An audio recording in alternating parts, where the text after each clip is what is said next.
Well, today is July the 29th, and I realize it's been a little while since I've given y'all an update on my progress of my journey through this bariatric sleeve surgery. So I thought today I'd kind of bring you up to date. I've lost 100 pounds, which is good. Very happy about that. Linda is down almost 50 just by following the diet and eating what I have been eating.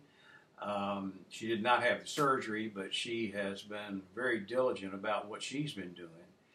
I kind of wanted to give you an update on diet and exercise because I get a lot of questions about what I'm eating and how much I'm exercising and what kind of exercise and that type of thing. And I will tell you that exercise is very key to the success of this surgery.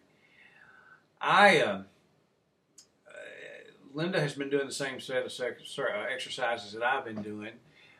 We started back 5 months ago in the gym on doing various machines. Now, the trainer has set us up and has advanced us into what he calls interval training. And here's how we do this. On Mondays, Tuesdays, Wednesdays, and Thursdays, we're at the gym by 7:30 in the morning and leave there about 8:30 or quarter to 9, depending on what machines are available and that type of thing. By interval training, I mean that on Mondays we work the weights on upper body, about 6 different routines. Tuesdays we work the weights on lower body. Same thing, different machines and different exercises because you're exercising the lower part of your body.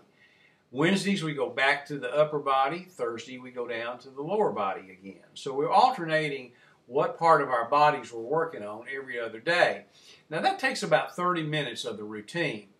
The other 30 minutes we do every day, and that's the cardio part. For example, let's just take Monday. Monday we'll go in, we'll work our weights to strength for our upper body.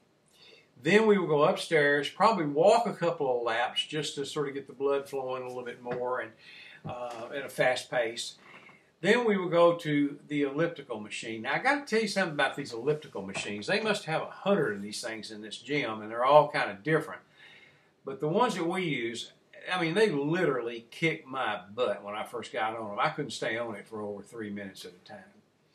But now then, what we're doing is that we'll walk the 2 laps, go spend 4 or 5 minutes on the elliptical machine. Then we get off of those, go to what we call the mat room, where I have all the mats and some equipment in there, and we do our core exercises to strengthen our core muscles. And believe me, this gets your heart rate up good. These exercises consist of, first thing we do is planking. I had never planked before in my life, and the first time I did it, I thought, my God, I'm going to die. Trainers were talking about some guy that held a record of doing it for 5 hours. You know, 5 seconds was killing me. But what we do now, we get in there and we lay down and we plank. And if you don't know what planking is, it's kind of like a push-up, only you bend your arms and you're on your elbows and you hold your body as straight as you can and you just hold it. It's stiff and rigid like a board. We do that for 30 to 45 seconds. When we finish that, we get on our hands and knees and we do our leg thrust, which is kicking your leg back behind you, each one, as far as you can. And you do each leg, 15 times. Then, while we're still on our hands and knees, I do what I call the fire hydrant, which is like the doggy going to the bathroom where he throws his leg out to the side. You throw one leg out. You're on your hands and knees now. Your legs are bent. You throw one leg out, come back, throw the other leg out. You do that for a series of 15 on each leg. Then we flip over on our back, get on our backs, and then we do the hip thrust, where you lay on your back. You actually thrust your hips up in the air, hold it for 3 seconds, come back down. Do that for 15 times. And the last thing we do while we're on the mats is to bring our knees up to our chest, alternating our knees 15 times. Then we will get back on the track. We'll walk another couple of laps or so at a brisk pace, go back to the elliptical machine, Stay on it for 4 or 5 minutes. We're about at 5 minutes now. Go back to the mats. Repeat this routine again.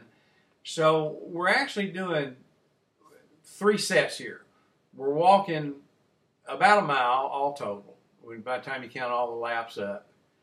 We're on the elliptical machine for about 15 minutes, and then we're doing 3 sets of every one of those floor mats that I told you, floor exercises. So that takes a good hour right there to do, and by the end of that, you know, we'll end up by walking maybe 3 or 4 more laps, and then come home. Because we've only got a limited amount of time that we can spend, because Linda has to be over to her daughter's house with the grandchildren.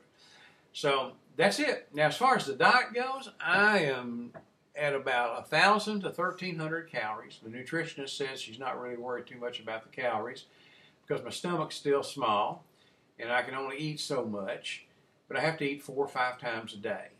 I'm eating pretty much what I want to eat, as long as it's not high carbohydrate, starchy type foods.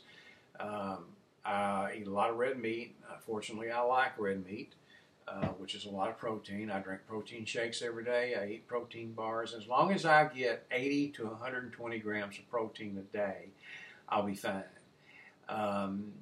It's kind of funny, you know, the first few months, for about the first 3 months after your surgery, your weight just sort of falls off, and you think, my God, I'm going to shrink up to nothing. But then as you get into the 4th, 5th, and 6th months, it kind of stabilizes out. And as a matter of fact, I used to be a scale hound, you know, and I'd jump on the scale and I said, oh, I've lost 5 more pounds. Then when I got down to where I've lost 100 pounds, it sort of really slows down. In fact, I would get on there and I'd eat up a pound or 2. And I'm like, okay, this is crazy. You can't do this overnight. You can't gain 2 pounds overnight. So I was talking to the nutritionist and my trainers about it, and they just kind of laughed, and they said, well, what's happening is that you're losing that fat and you're replacing it with muscle, and muscle weighs more than fat.